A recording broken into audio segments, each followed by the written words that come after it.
Yeah, this is the space for fathers, for families, for the future.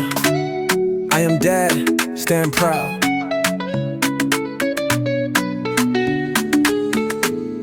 Yeah, I am dad, standing strong, raising voices where we belong. For the children, for the love, guided by the strength above. Safe space where the fathers meet, stories flow with the steady beat. From the pain to the joy we share, every voice is welcome here. Lord, I am dad, we rise together, building love that lasts forever. Community strong, our hearts are true. Father, shine in all we do. Welcome to I Am Dad Podcast. I'm your host, Kenneth Braswell. Thank you for joining me for another episode. In our fifth year, we continue to move along listen, there's a lot of excitement about the guests that I've had on. Our numbers are larger than our numbers ever been.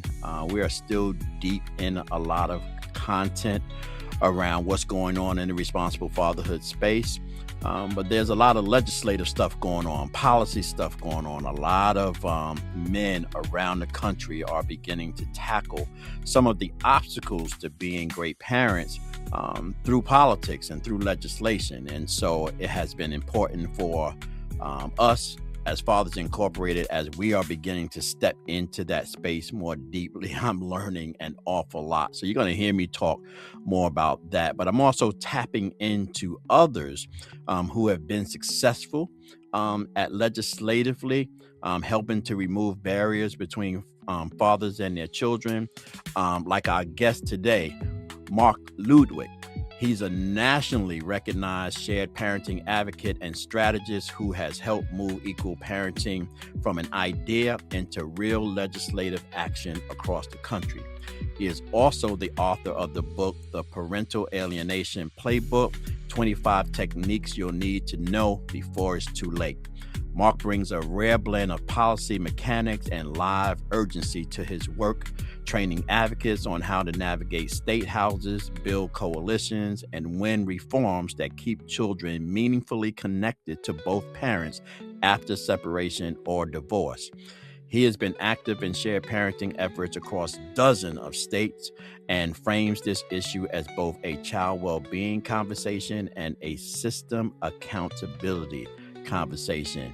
He is tearing up the runway out there. Every time I see him on social media, he is somewhere else, but he is doing the work on behalf of men. And we'll get to how you can support him. But if you want to support someone who is trying to do the work on your behalf as a dad, this is someone you should be supporting. How you doing, Mark? Hey, doing great. Thanks so much for having me on. Thanks for being here. Listen, before I get into your work, we start our podcast in a very interesting way. I'd love to hear this story from men that I talk to. You could tell this story however you tell it, however you frame it. And that's your daddy story. I always ask the question, what's your daddy story?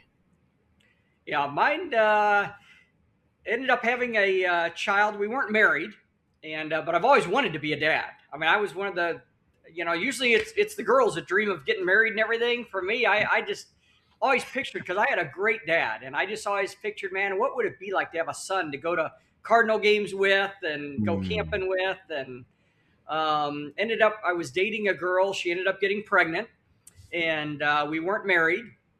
And there was some question on paternity, and without going into all the details, she ended up leaving. I went 204 days of not seeing him, and for quite a period of that time, not knowing if I was even the father or not, and not knowing whether I would ever see him. And I can't even describe the feeling. It's like a kidnapping, but it's even worse because you don't know for sure he's yours yet. And I remember during that period of time, I went through a valley of depression.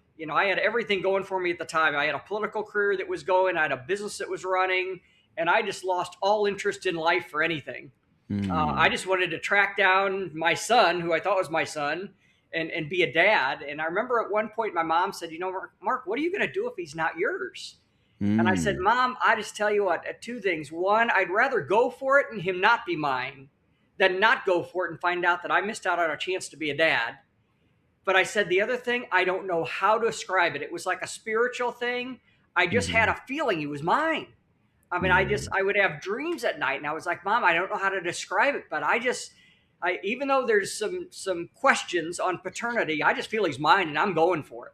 Hmm. And so I put my business on hold. I put my political career on hold, and I'm so glad I did, because I got a great kid. He just turned 16 last week, Hmm. and I'll be picking him up from school in 2 hours, and I do it all over again to be his dad. He's just a great kid.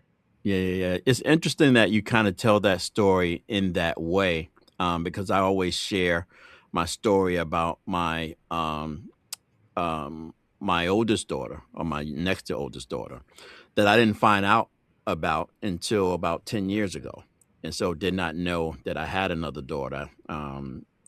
She was born when I was in the military. So I did not even know at all until about 10 years ago, maybe a little less than that. And so, but I remember having our first conversation where we were just kind of talking about it. And I always say that both her and my youngest son came into my life when I had full consciousness of the importance of me being a father. Right. And Yeah. so she didn't get what my other children got, which is my first one, a young and dumb kid. The next one didn't kind of know where I was going. She's gotten me on the back end where I'm fully conscious about the importance of being a father. And I just remember saying to her when we talked about the DNA test, I said, here's what we're going to do. We're going to assume I am until I'm not. And the reason that I did that is in the case that turned out the case that she would never have recollection of a moment to which I denied her. Never. Yeah, that's I can definitely relate totally. Yeah, yeah. So when you said that in my mind, you were doing the same thing, which is I don't know. But this kid is never going, if I find out that it is, this kid will never have a moment in his mind that my father didn't keep coming after me. Yeah, exactly. Matter of fact, during that period of time, I started doing some readings and came across articles of kids who grew up without their dad Mhm. and that had been told that their dad didn't want to be a part of their life and all kinds of lies and then tracked down their father and found out the truth that the father had a banker's box full of return to sender cards and I thought, what, that's not going to happen to my kid. So I started writing a journal. Every night before I went to bed, I would write a little letter to him. Sometimes just like 3 paragraphs, but just letting him know I was thinking about him. Hey, Mhm. I still haven't seen you yet, but I saw the kids at the bus stop on the way to work, and I can't wait till the day when I'm able to take you to the bus stop. And Wow. ironically, I kept that up for 12 and a half years. I wrote to him every single night. I've got 52 books that I Mm. tried to never put his mom down. I'm not perfect, so I can't say I don't think it was ever malicious, but I think for the most part, I did it in a way. It was mainly a diary to he and I, a journal of just my love for him, not putting his mom down. But I wanted to make sure, like you said, that he knew if something ever happened to me, he'd be able to go back to these journals and say, "Wow, Dad loved me. I'm important." Because Right. as you know, you read of these kids that grow up without a dad and they don't question the dad, they question themselves. They Right. wonder, was I worthy? Is there something wrong with me? Is there, they grow up with problems, and I didn't Mm. want my son to have that. I thought I'm going to leave this legacy, so just in case something happens to me, he'll have a journal to know, no, you're worthy, buddy. Your dad was Mhm. tracking you down. Your dad wanted to be a part of your life. Mhm. At what moment did it turn from I wanted to do something for myself as a dad to I wanted to do something for dads, period? Like, what was the moment to which you said, you know what, Mark, you got to do more? Yeah, and believe it or not, it's hard to this day to talk about without getting emotional. I'm actually sitting on the couch that there was one point where I was just being hit from everything. I'd lost my business, I was drowning in debt. Didn't know where my next meal was going to come from. I mean, I'd lost everything, and didn't know what kind of relationship I was going to have with my son. It was not looking good at all because of, the way she was aggressively doing these parental alienation techniques.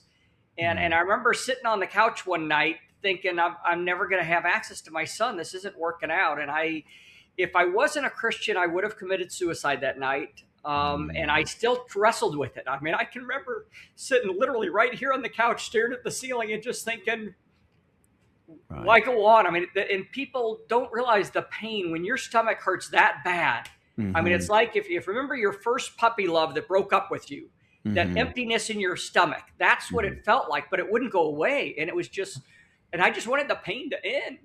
Right. And I remember just asking God, why did this have to happen? I would have been a great dad. Why is this happening to me? And I started getting an answer back then, or a feeling, not like God spoke to me audibly or anything like that, but I just sort of had this feeling, maybe you weren't meant to ever be, because like I said, I was grooming to run as a politician. My goal was to be governor or president someday. And I had lived my life accordingly. To this day, I've never tasted a beer. I've never touched a cigarette. And they weren't going to find any skeleton in my closet.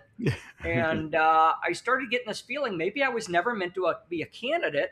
Maybe I was meant to use those experience and that knowledge to help pass legislation. Yes. And that was where things started turning a little bit for me. And then I started, this took over a couple of years. I started looking online, and I saw most of the people who were trying to get changes came across as the radical, angry dad. And I know where they're coming from, so I'm not in any way judging them. I was one of those people. The challenge is when you're meeting with a legislator, unless they've lived it, they can't understand, they can't relate to it. Right. And so I finally started realizing I think somebody needs to be the person that can educate people on the right methods, the techniques, the principles, the practices to educate legislators on why there's a problem and how to create solutions for them. So that was when I started realizing I think that's my niche. I spent about a year studying social media, all the groups that were out there in what I today call the shared parenting community or family law reform. And that was the one, because I didn't want to recreate the wheel. If there was another group working out there, I didn't want to divide resources. But I thought there's a niche there. Nobody is really teaching people, how do you call a legislator? How do you get past the gatekeeper? How do you frame the message? How do you handle objections? Right. So I started doing these Facebook Lives that seem to resonate. And so I think that's my biggest passion right now is I don't necessarily want to be the person who does the change. I'd be much prouder to educate 1,000 people across the country and they're making the change. Yeah, no, I'm so happy to kind of hear your story. I am going to send you my first book that I wrote in 2008. In fact, I've been listening to it. I have it on Audible now. And I've gone back to listen to this book because it was my autobiography. And even last night at 3:00 in the morning, I was listening to a section in it about my first daughter that just broke me down in tears in the middle of the night because I'm listening to my voice tell my story. And so, but the reason that I want to send you my first book is because you are I'm going to put a blue tag in there on the page that I want you to go to. Your story is my story. I was on the couch as well. At that dark moment, I too had lost my business. I had lost this woman who I thought I was going to be my soulmate. The mother of my daughter at the time were in constant battle over my youngest daughter. My friends felt like they had all turned against me. It was probably the most darkest moment of my life. And I had a bunch of pills spilled out on the table. And before I took them, I sat back on a couch. Mine was beige, yours is black. And I said to God, because that was the only place I knew to go, God, if you don't give me something to get up off of this couch, this is where they're going to find me. That's what I said. That was my prayer. And I sat on that couch, Mark, for close to 7 hours. I just was there, just still on the couch. And I know his voice because I speak to him all the time. So when God is speaking to me, it's audible in my ear, even though it's not real. It's audible in my ear. And that's when he says, speak to the hearts of men. And I didn't know what that meant. I sat there and I questioned. I was like, what are you talking about? Like, speak to the hearts of men. Cause I was in a whole nother space. I was doing some other work. And I got up and I went and I sat in front of my computer. And about 4 or 5 hours later, I had a 15-page perspective of Fathers Incorporated. It Oh came out wow. of that moment. Hmm. And so I tell you all of that to compare what you just said, because I want to say this to you. Every time that I'm doing something in advocation for fathers, children, and families, and whenever I'm reaching impactful moments that I thought I would never be in, I thank God for my dark moment, because if I had never had it, I would not, you and I, if we didn't respond to our dark moment and not allow our dark moment to kill us or us to kill ourselves as a result of a dark moment, you and I would have never met. Yeah, I 100% agree. I'm totally convinced now this was God's plan for my life. I was Mm, never meant to be a politician, but I had to go so low to be able to relate to people. I had right. had a pretty cushy life. My dad, not in upper scale, but my dad was a middle class dad, and I Hmm. didn't have the struggles that some people have. And I think Right. God needed to break me enough so that Right. I would have compassion for people to say, "Wow, I've been exactly where you are." Right. And like you, to never forget it. And that's why, like I said, to this day, I've had a couple of offers because I've been fairly successful with some of my legislative efforts, and so my Mhm. name's gotten out there. And Mhm. there's some pretty big lobbying firms that have contacted me with some pretty nice offers on other issues. But the Mhm. thing, I had to sign an agreement that I wouldn't lobby for my issues. And I Mm. was like, you can't buy me out. This is my heart. Until the day I die, you Right. will find me with my last breath Mhm. somewhere in a ditch, reaching out, trying to help another dad. And Right. so I couldn't sign the, what, non compete, if you will. Mhm. And so, unfortunately, financially, it wasn't a good move. I live in my mortgage payment is 473.08 a month. So you can imagine the place I live in right now. I have one nice wall that I use for my, The but backdrop. I'm convinced this is where God wants me. I'm 100% convinced and at peace with that. And that's why I love people like you too. And Mm. we have a connection. It's like a brotherhood, almost Right. like people that have been to war. They've got leave no man behind. That's sort of the way we are. If you've Mhm. been through this, I don't care if you're Mhm. rich, poor, black, white, it doesn't Right. matter. We've got a Mhm. connection because we know what we've been through. Absolutely. I was listening to an on demand that we are creating for a new curriculum that we're writing on co-parenting. And the facilitator in the class, I wrote it down. I'm actually writing a meme for it. And I was like, oh my goodness, that's a whole sermon in itself.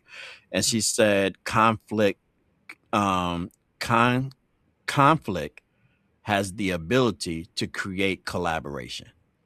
And I was like, Absolutely. whoa. Yeah. I'm like, okay, I see this. I gotta find a way to build on top of that, because we talking about conflict, all kinds of conflict, right? Personal conflict, professional conflict, spiritual conflict, emotional conflict, all kinds of Yeah. conflict. But she said that conflict is information. She said if you look at conflict as information, you can figure out how to get around your conflict, because conflict is just an indicator of something is not going right, or you're not aware of something. And so you have to become aware of something before you can resolve conflict, in your life. And I just thought it was so profound, because when you're listening to folks out there kind of talking about, this work, sometimes they can cookie cutter this stuff so much that it Yeah. really doesn't have real meaning in people's lives. When you started thinking about the shared parenting space, right? Because that's different. When I got into this work, Mark, when I first started and then was working with the state of New York and running that fatherhood program, one of the sections of people that I used to get phone calls from all the time is, back then they called them fathers' rights groups, right? Yeah. And they were a different breed. They are a different breed. And so I would come in these meetings and they were like, Mr. Braswell, and they would be hot like fire. You've seen them. And I'm sitting there and Yeah. I'm looking at them and I'm like, I get you, bro. I was like, I'm feeling you. I understand. However, you're not gonna get any. I remember one group came up and they threw a chair through one of the congressperson's window that had glass doors, and I was like, that's not gonna get you anywhere but arrested and in jail. And then what good is that gonna do for your child? I was like, so your actions are counter to what you're asking for, and those things have to realign. And people couldn't understand how I had such a good relationship with them, because typically the responsible father people and the father's rights people were like, you guys are too soft and y'all not doing this, and we're like, you guys are too aggressive. And I think the shared parenting, in my view, is almost a coming together of the two. Yeah, that's what I try to do, because I agree with you. When I first started looking online, that's what I saw. I saw people, like I said, not to invalidate their emotions. I can relate to their emotions, but as you know, you can't persuade people, you can't influence people, you can't educate people. If two people are coming up to me on the street trying to sell me a hot dog, and one is screaming in my face, and the other says, "Boy, I like that shirt you got on."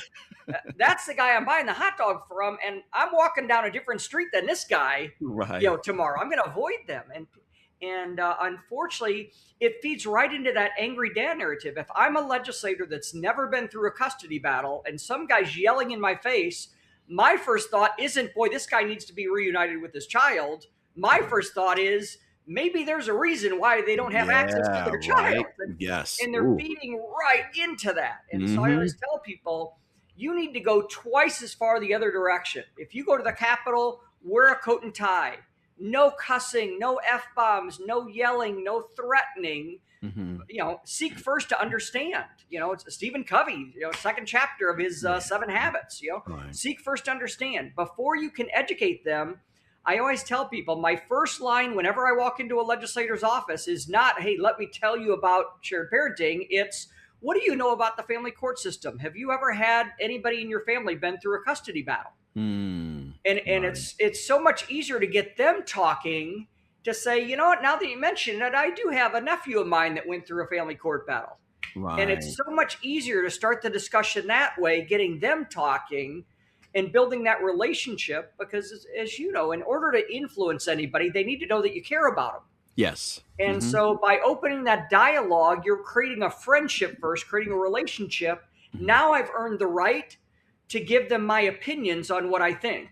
And Yeah, I that's start what I've from a really different spent my place. time doing in the last 12 years now, is doing just a ton of Facebook lives, and I do training classes teaching people that, hey, this is the way we're going to get legislation passed. Not yelling, not screaming, not holding a poster that says all judges are corrupt, but Yeah. making a phone call, making a friend, and then educating them. Yeah, let's take it back a little bit for the folks who might be listening who may not have any inclination on what shared parenting is. What's the plain language definition of shared parenting? Yeah, my goal is that a child should have equal access to both parents after divorce or separation. hmm I believe that God designed opposites to attract for a reason. Each has a strength and each has a weakness. hmm And I think God designed couples to come together because they pull each other to the middle. Traditionally, usually the mother, tends to be a little bit more the nurturer. The father tends to be more the disciplinarian. And by design, you pull towards the center when you raise a child. So if you artificially rip one of those parents out of a child's life, you've got a very unhealthy balance in that child's life. hmm Now, what people have a hard time understanding, they say, "Well, wait a minute here. If the dad worked and they were working 2 jobs and the kid pretty much never saw them, why would that kid have equal access?" Well, the hmm reason is there's a different family dynamic. If a couple's an intact married family living in the same house, normally they're sharing responsibilities and they have different roles. So in my situation, my dad was a chemical engineer, so he worked every day. My mom was a homemaker, but that was an agreement as a household, hmm because my dad was edified. While my dad was at work, I was hearing great things about my dad. My mom would talk about, "Hey, your dad's coming home from work at, we're going to have dinner as a family at 5:30.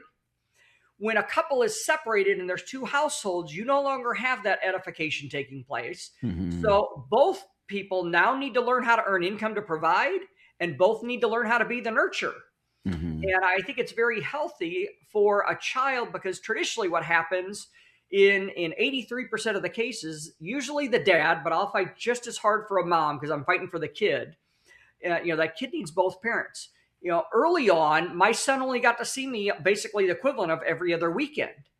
And you become the Disneyland dad, which may sound fun, but Right. my responsibility as a father is not to be fun. My Mm-hmm. responsibility is to raise a child. And to raise a child, my son needs to see that I can get him ready for school, that I can help him with his homework, that there Mm-hmm. are discipline things. If he only sees me on the weekends when it's fun, that's not a way to be able to raise a child. Right. So we need that balanced relationship. Ideally, I like a starting point of what I call a 50-50 rebuttable presumption that says the child will have a presumption that equal access to both parents. The word rebuttable means there's obviously situations where there's neglect, there's abuse, something like that. So we're not trying to rubber stamp every case. We just say, if you don't know any facts, don't make one parent disprove a negative. Start Right. out with the assumption they're both fit, willing, and able. Now, Mm-hmm. if you have some verifiable facts, then yes, I agree. I would never want a child in an abusive situation. But you don't penalize the children who have good parents because of the bad parents. I give the analogy: if someone gets a DWI, you don't take everyone's driver's license away in that neighborhood. You're Mm-hmm. presumed to be a fit, willing, and able driver unless you get the DWI. Mm-hmm. Well, if you had a child, you should be presumed to be a fit, willing, and able parent unless there's some evidence showing otherwise. If not, because when you look at all, and probably better than I do, the statistics of kids growing up without dads, when you Mm-hmm. look at behavioral problems, drug problems, high school dropouts, high school pregnancies, teen Mm-hmm. suicides, incarceration rates, violent crime rates, the Mm-hmm. one common thread with every one of those is growing up without a dad. Now, Right. there's some dads who walk away, yes, but you don't penalize the kids of the other dads and push their dads out. You got Mm-hmm. to find out what are ways we can bring these dads in and really enhance the image of fatherhood. Back when I was growing up, I sort of caught the tail end. I'm going to be turning 62 in 2 months here. Mm-hmm. But, I grew up in that stage where, when you turned on the TV, every show, the father was the hero of the family. Mm-hmm. And, whether it was Leave It to Beaver or the Brady Bunch or whatever. Nowadays I challenge anybody to find a role model where the father is the hero on too many TV shows. They're always the butt of the jokes. They're the idiot. They're the bumbling fool. The ones Mm-hmm. who create problems. And we need to change that whole narrative to say, no, no, no, no, no. There's something. And, imagine imagine a boy growing up right now watching the fact that, wow, my dad's being pushed out because of the family court system. Dads are the jokes on TV. Why would he want to have kids? Why, we talk about Right. the declining birth rates in this country. I Mm-hmm. think one huge reason is boys are being raised to believe I don't want to be a dad. I don't want to go through what my dad went through. Mm-hmm. So we need to change that whole narrative to say, no, no, no, there's something great about being, as there's, even though, yes, I am still financially struggling like all get out. I've lost my business. I've lost my political career Mm-hmm. in a heartbeat. If they said, would you rather have your business back, your political career, your finances on track, or Levi?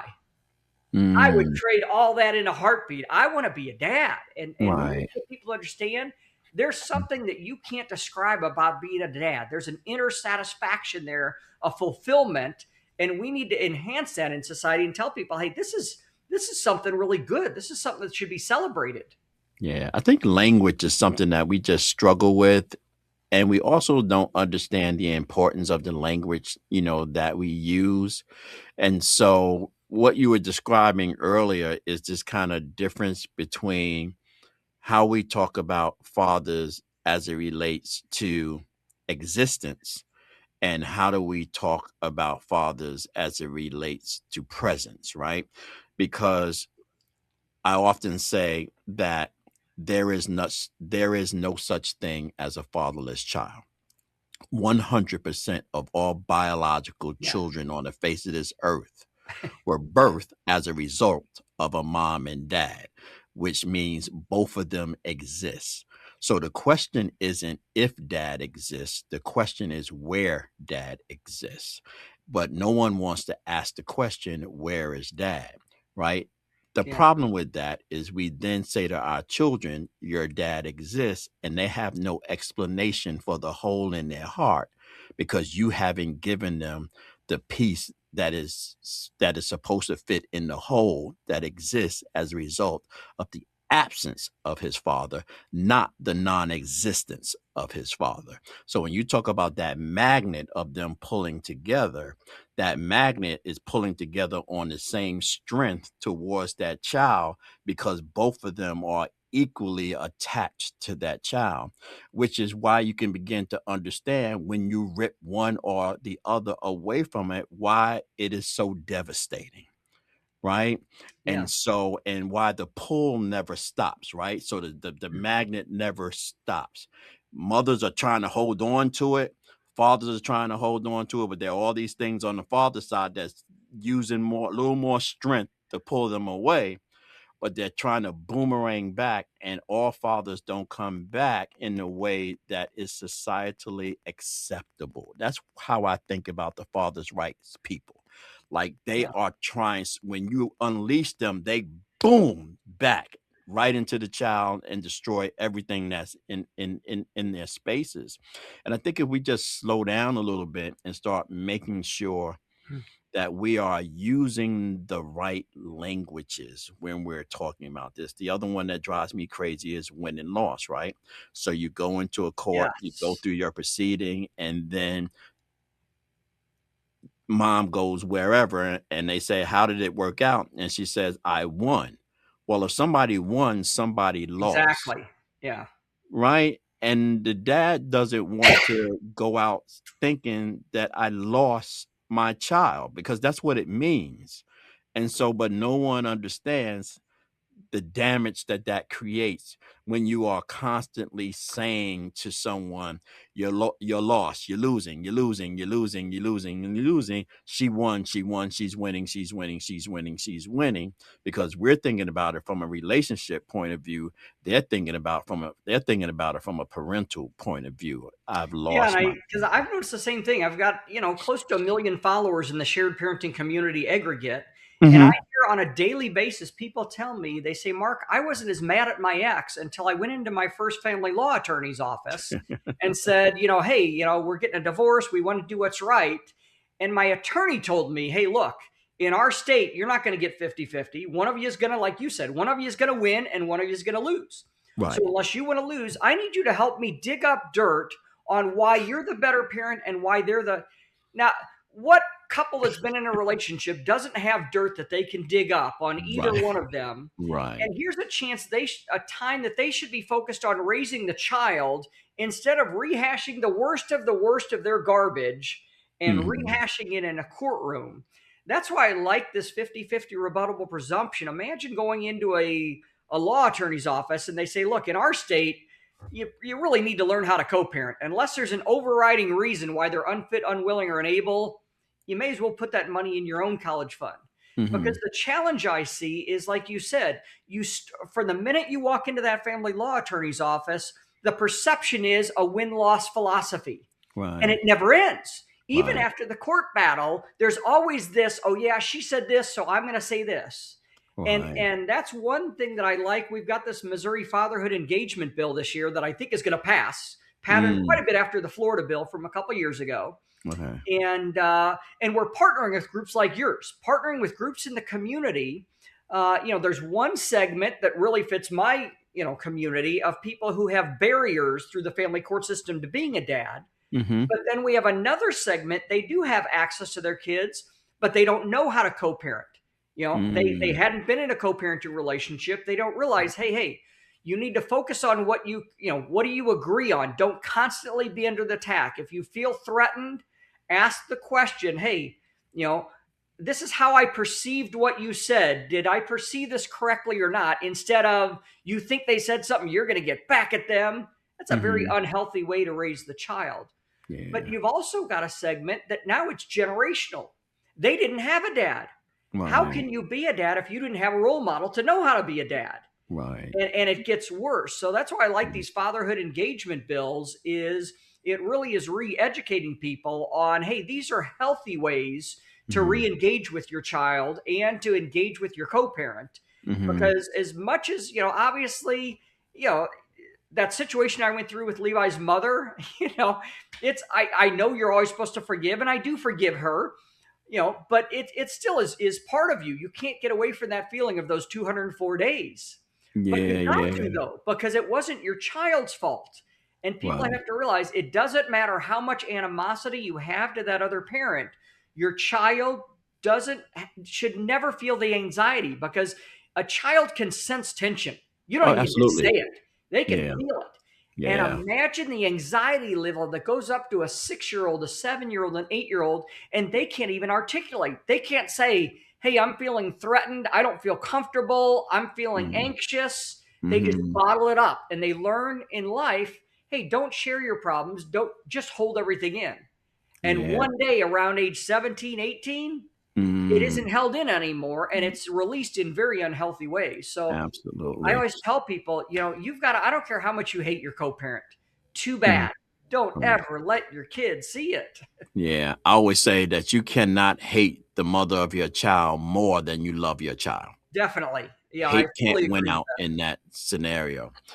You mentioned something earlier too, and I want you to kind of speak about this before we get into, because I want you to share some. There's a lot of folks that are now beginning to look at legislation and step into the space, including myself.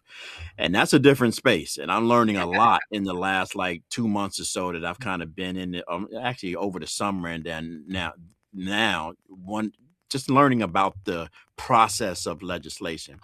But one of the things that we're dealing with now, and I see people dealing with, is like these misunderstandings of what we're asking for. And you mentioned earlier about, yeah, we're not just trying to rubber stamp parents together without looking at um, or dismissing safety, right? We are clear. We want children, moms, and dads to be safe. But I think one of the biggest misunderstanding is when we don't say it, people assume that we don't believe it. What are some of the biggest misunderstandings that you've run up against talking about shared parenting? Well, and you bring up a good point too. For people who are new entering legislation, most people, obviously there was some kind of emotional trigger that's why they got involved in legislation, and they want to solve this problem. But unfortunately, they don't realize that if you swing the pendulum too far the other direction, you're going to create another problem 5 years, 10 years down the road. And so I always Hmm. tell people, you've got to check your emotions at the door and ask yourself, if I want to pass meaningful legislation, I need to literally consider all sides. I Right. always want to find out, what is the opposition going to say, and I may not agree with them with everything, but is there a chance they have a valid point?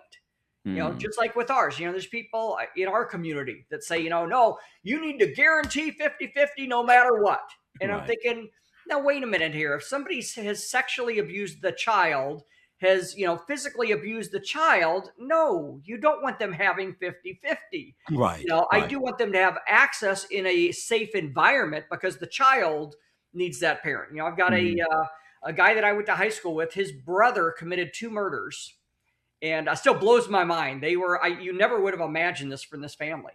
Hmm. But this guy has 2 kids, and the grandmother, who was friends with my mom, has called me on several occasions. She said, Mark, I know what my son did was horrible, but she said, my grandkids cry every day because they still want to see their dad in prison. They want a Right. relationship in their mind, even though they know what their dad is bad, that's their dad. And there's Right. a hole in their heart. So you always want to figure out, okay, yeah, we probably don't want him roaming the streets having access to his kids, Right. but we need to figure out what is a safe way that those kids need to be there. So Right. I always help you, step number one, find out, what does the opposition think? And is there anything at all you could agree on? You probably won't agree on a lot, but you've got to have something. Nobody is all bad and nobody is all good. Somewhere in Hmm. the middle. And when you're looking at legislation, that's what you have to look at. And you Hmm. need to figure out, what are the loopholes. Hmm. For me, I like to, 2 bills that I love working with. Number one is fatherhood engagement bills that Hmm. don't get as much opposition. Hmm. Um, they're and I think they're very important for moving the needle, focusing on the importance of fathers. Right. And then the second one is this 50-50 rebuttable presumption.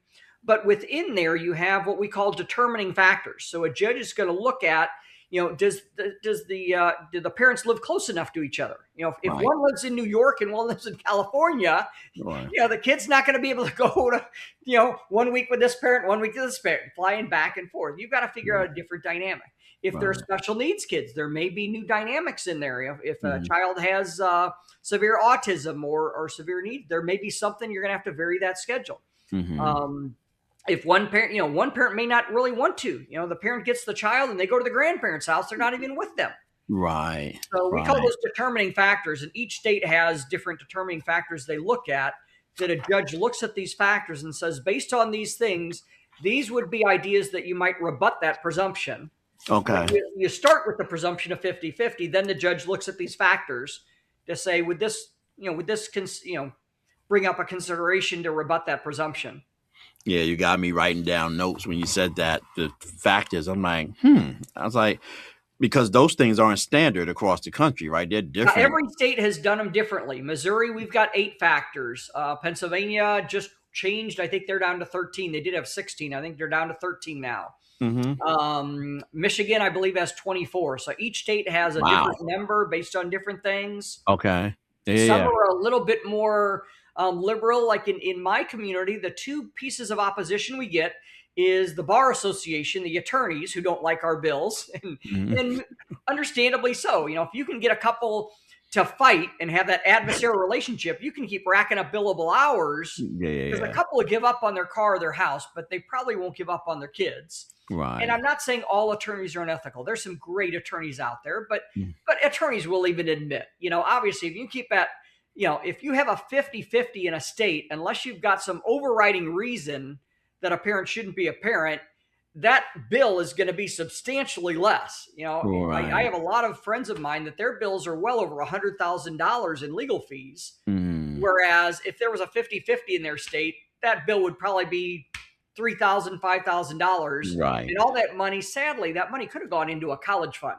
That could have Mhm. gone into other experiences for that child to have. Mhm. But that's one group. The other group is the domestic violence organizations. Mhm. And once again, you've got to put yourself in their shoes. They do have a valid point.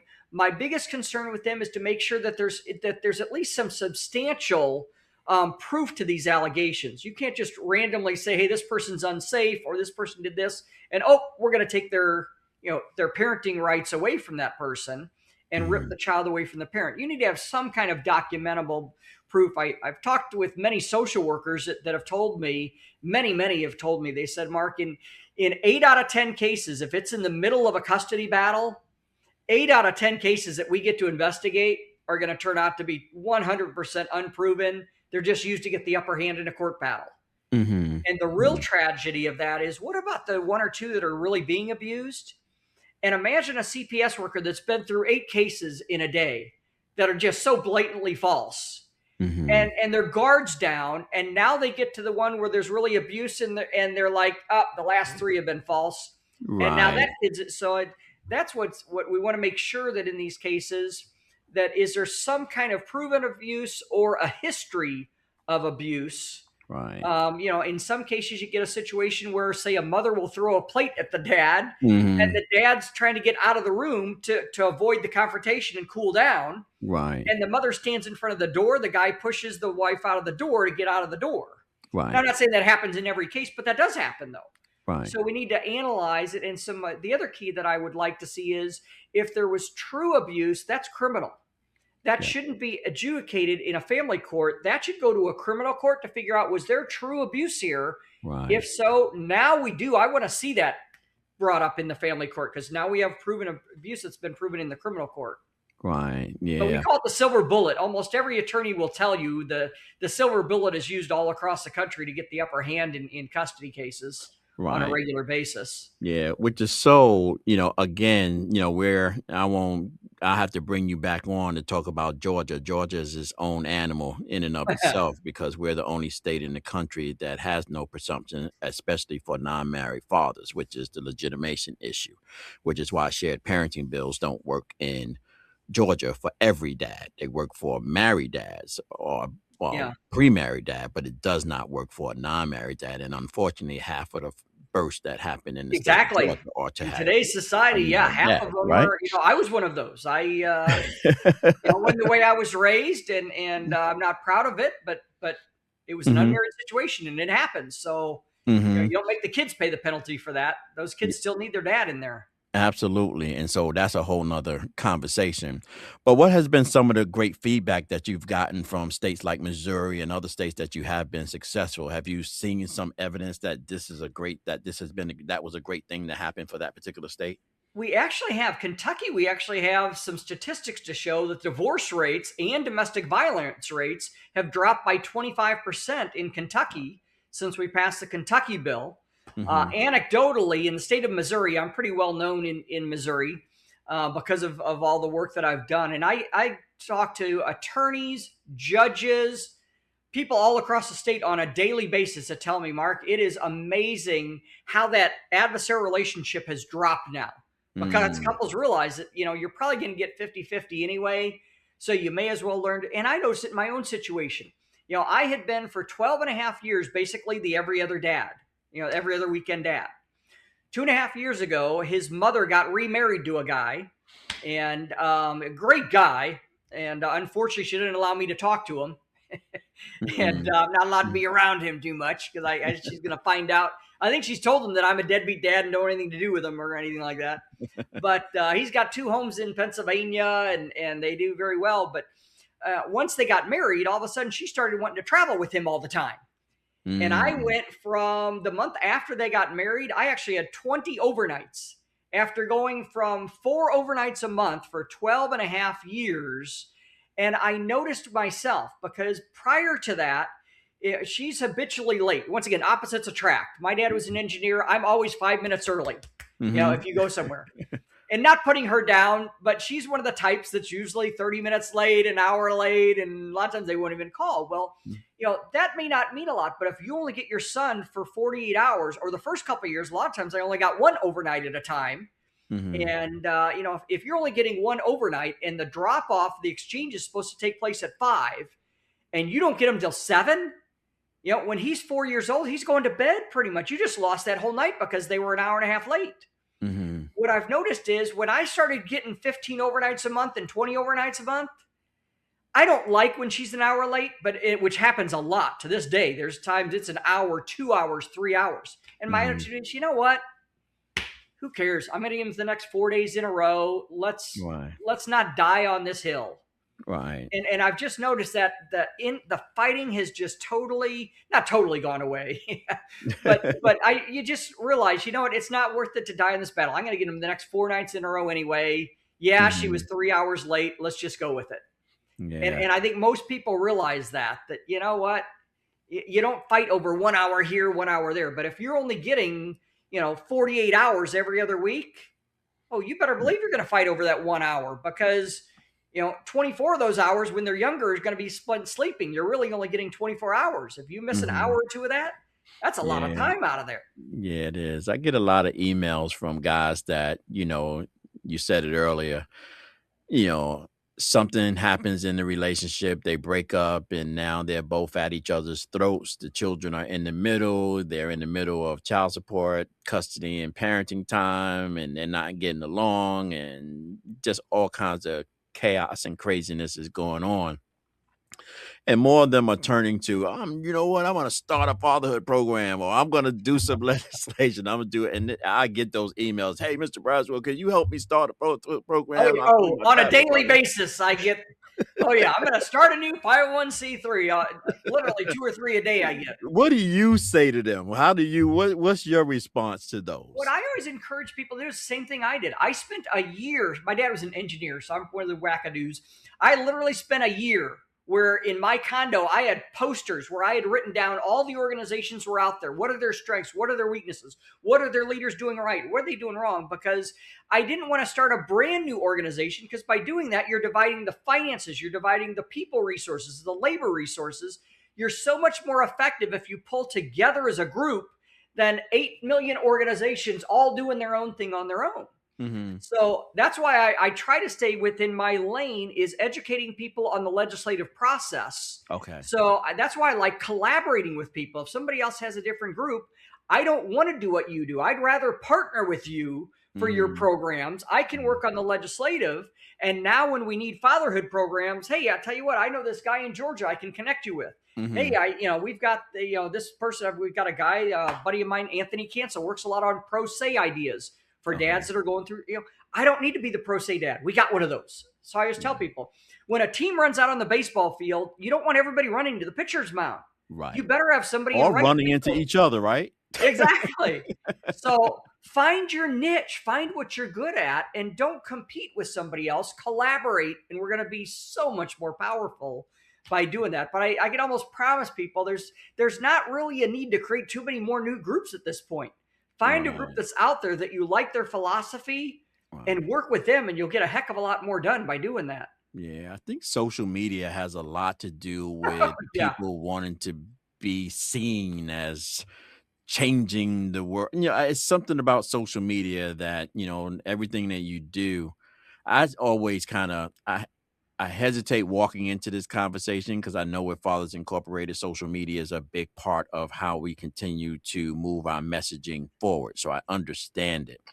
But I'm also, my social media feed, much like yours, and I try to remind people, is a bubble, right? So more than likely, everybody that I see every day is everybody that's in this space. And so it looks like, wow, there's nothing else going on in the world except for guys fighting over fatherhood and parenting issues. It's just my bubble, right? And so sometimes I have to pull away from it because that noise inside the bubble is not the existing noise out here. Well, that's a good point. People always ask me what is my advice to fathers that are going through this, and I always say Mhm. a couple things. Number one, for me, it was my Bible study at my church, because if Okay. you're sitting on the couch by yourself, you're not thinking positive thoughts. You're drowning, and you're never going to get out. So you need to find a group. And I always tell people, even if you're not a Christian, I tell people, go to a church, go to a pastor, and say, Right. you know what? I don't believe in anything about your church, but I'm Mhm. going through a custody battle. And I don't have anywhere to go right now. Can you give me a Bible study group? And I promise you, there's Bible study groups that'll say, you know what? We don't care if you hate God. Come to our Bible study. We'd like to be your friend. Right. And Right. but you need people outside that bubble, like you said. And I always also tell people, find yourself two mentors outside. For Mhm. myself, one of my best friends is the president of our church board. He's never been through a custody battle, can't relate to it at all. He Mhm. helps keep me grounded by Mhm. having that friendship outside the bubble. Because as you said, there's people that you know, give them one of these and give them one of these, and you're cheering within the bubble. And man, these Right. are getting you riled up, and you're getting so riled up that you just want to, create some Mhm. big, this Braveheart scene at the Capitol. It's like, no, no, no, no, no. Stay grounded. Be a part of other organizations outside the shared parenting community. And Mhm. for myself, I've got two mentors outside the shared parenting community. And I love that because they watch my Facebook post. And there are times where, I don't realize it, but Levi's mom will do something that gets me riled up more than it should. And I'll make Mm. a post on Facebook that in my mind, I'm thinking, I'm justifying the fact that, well, I'm just trying to spread awareness. And Right. my outside buddies will say, Mark, that was more of an attack on his mom than it was. And you need those kind of friends to say, Yes. wait a minute, you know what? Thanks for letting me know that. That iron sharpens Mhm. iron. Mhm. Because if not, then the people within the community get you riled up that, yeah, Right. post about her again tomorrow. And I need those outside friends to say, Mark, as somebody who's never been through the family court, the post that you just made Right. did not look like systemic change. It looked like a personal attack on his mom. And just so Right. you know, that if I didn't know you as a person from church, you would have turned me off from your issue by doing that. Yeah, So yeah, I yeah. tell people, I reach outside. yeah, I've learned to, when I have a thought like that about anything, to write it down. I have my little blue, I have my book that I have, and whatever's going on, I write it down and then I let it go. I may come back to it 2 months down the line and look at that, but then I can see it through a filter of awareness. I'll Yeah. take it then and say, "You know what? I wanna talk about this today, blah, blah, blah, blah, blah, blah," because the feeling and emotion is gone from it. Now I can speak to it, but I didn't lose what the issue was, because even though it might have sounded like that to other people, it is the reality that the issue that you were going through is real for people, right? But they Yeah. just need to hear it in a different voice. And so what I've learned is that when that happens to me, yo, dude, if it's happening to you and you know about this stuff, it's got to be happening to other people, but you Yeah. can't give it with that energy. You got to like write this down and come back and then put it out there where people can. My wife says to me all the time, and it's kind of one of my top 3 rules. You can say anything to anybody. It's just matters. The only thing that matters is how you say it and Yeah. how they felt about what you said. That's the big key, is conveying the right feeling. Yeah. Right. Not what they understood about what you said, what they felt about what you said. And that has always kind of been the focus. 2 things, Mark, before we close out. One of the other things that I'm learning that's driving me crazy, but it's a necessary evil of this work of legislation, is that when you also go into these representatives' offices, oftentimes you got to do a lot of education before you even can get to the point. Like, how much preparation do you do, and how much of that do you do before you can get to the core of what you wanna talk about? Great point. Well, two things about that. One is you need to do a lot of work before you ever even get in their office studying them. So many Mm, people, they just walk in cold to an office, but that's why I like bringing people that have been in professional marketing or sales before. Because in mm, professional marketing and sales, you study your client before you try and sell a product to them. right. And so I always try to study the legislator. What's their background? What's their, how are they going to resonate with my issue? What is one of their passion issues that I can explain my issue in a way that they'll relate to because of their issue? Mhm, And then the other key is like you said, a lot of them just aren't familiar. So my standard question that I always walk in with is, hey, before I get started talking about, my version, I'd like to ask you, what's your familiarity with the family court system? mhm, Has anybody in your family been through a custody battle that you're familiar with? And mhm, what's your perceptions on the family? And then I just listen. And I'm mhm, amazed by asking that question. How many, and I mean, I'm not, there's about 800 legislators I've met with in the last 12 years across the country. And I would have to say easily 90 to 100 of those have said, well, now that you mention it, either I went through it, my dad went through it, my son's going through it, my brother's going through it. mhm, 80 to 90 legislators. And if I hadn't asked that question, I wouldn't have known. mhm. And so now we talked about it from their own perspective. And now you've moved it from the head to the heart because you're talking about their family. You're not talking about my family now. You're talking about their family. Right. But yeah, a Yeah, lot of it is educating them. I come at it from a slightly different, but it allows, to your point, though, you have to make it personal. You have to make it personal for them. And my conversation is always, you know, tell me about what you're trying to accomplish for families. And then what's troubling you about today's families? What's troubling you about today's families? And they always have an answer. And typically it's very close to what I want to talk about. And when it gets close, I can say, well, let me tell you about one thing that's impacting families that I think would have a great impact on being able to stabilize families and environments for children. And then now it's personal, because now this is an answer to their conflict about parenting, as opposed to their approval of my conflict, right? And Yes, I love your philosophy. Yeah, it's find out about them, what their needs are, what they're trying to accomplish, and let's right, fit our ideas in with their goals. And now we're a partner right, instead of trying to cram something down their throat that they're not even aware of. right. Because then they personally take it on. Like, I've watched testimonies of legislators who was talking on behalf of the bill, but not talking on behalf of the person, of the issue, right? So that language is a little different. It is, you know, speaker, before you, I have bill, blah, blah, blah. And I think that that's one way. The other way is, Speaker, I'm here on behalf of something that's really bothering me. And I got my good friend, Mark with me, and we've been having some conversations about this. And we really believe that this is something that's going to change the state. There's a different in the delivery when Oh, it sounds absolutely. like this is personal. I remember, and I really got to jump off.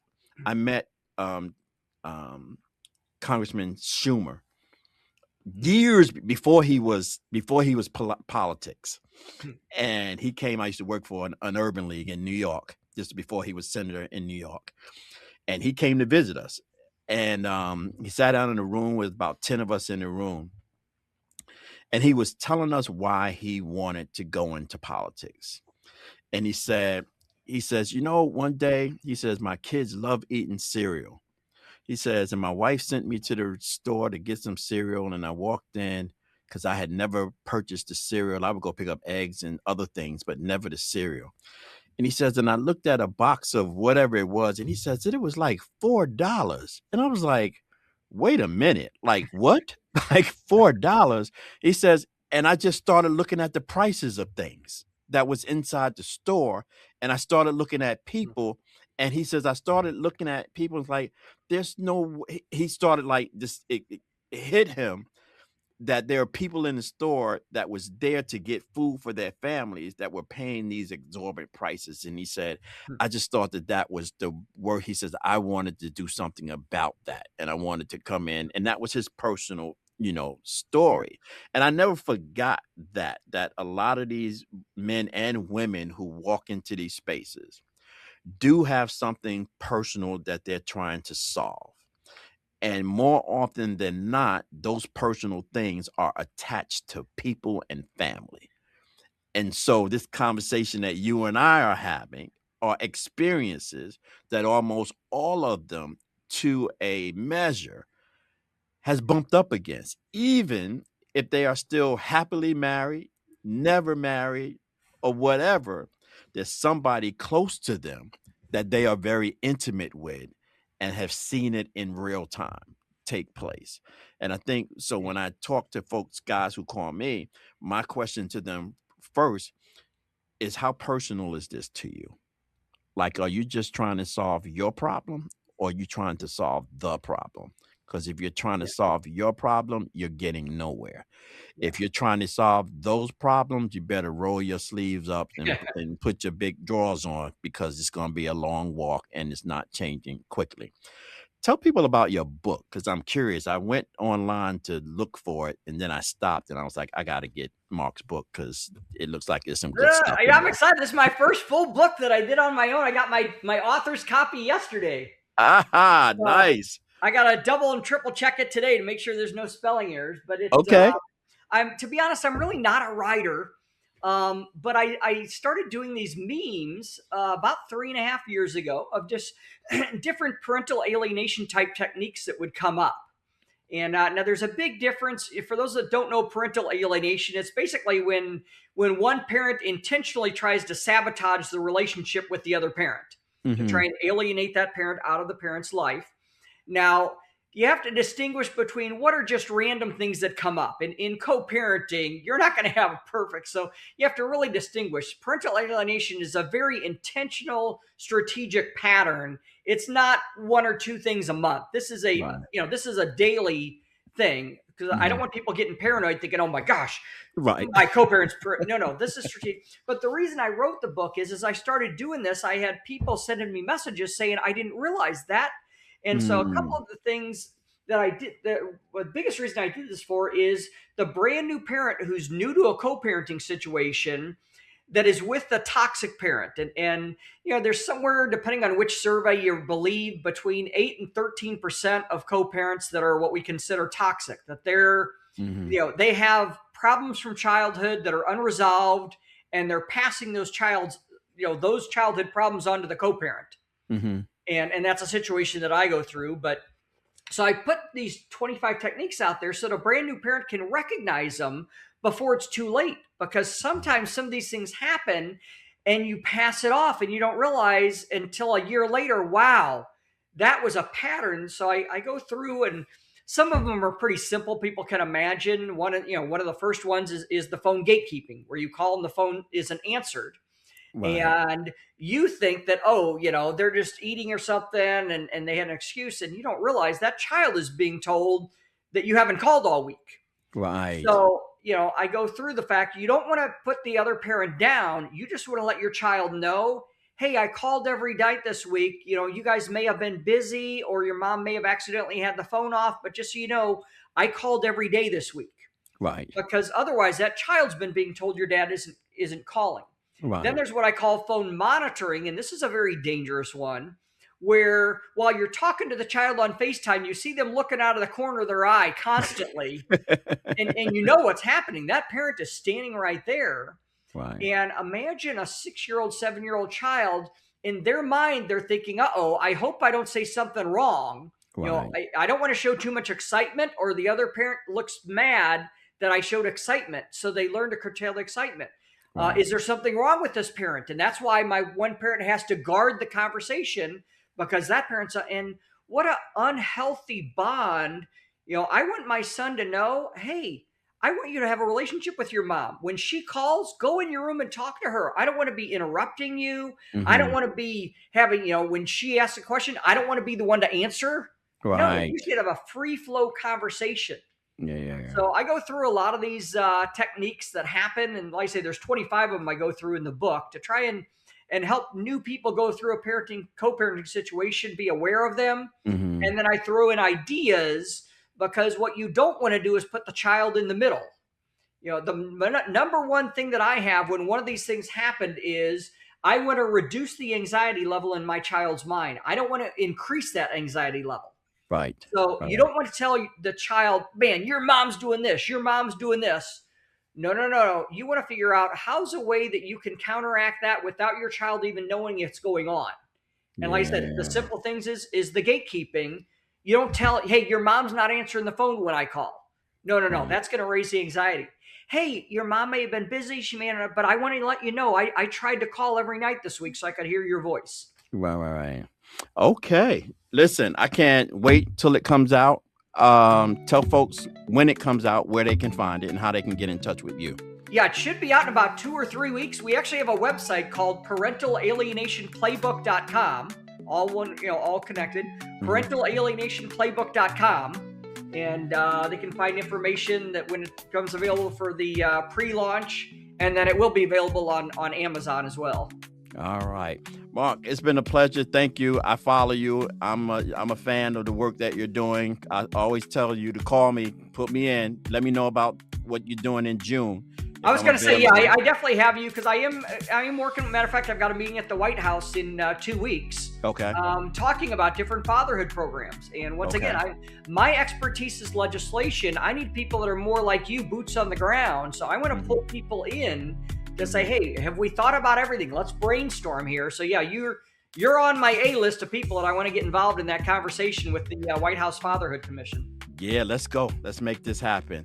Mark, thanks again. To all of my I Am Dad podcast listeners, thank you so much for joining us. You know how I like to leave you. Always be kind to others as you are kind to yourself, or you might find yourself by yourself. Always shoot high for your goals, because even if you miss, you'll be amongst the stars. And as my good friend and mentor, Art Mitchell, used to always say to me, Kenny, it's nice to be important, but it's much more important to be nice. Until next Sunday, be safe, be good to yourself, and peace out. Who we do it for the children, who we live it for the vision, who we stand with now, with each other. Say it loud, say it proud. I'm dad, or I am dad. The journey's clear. Voices of fathers the world will hear.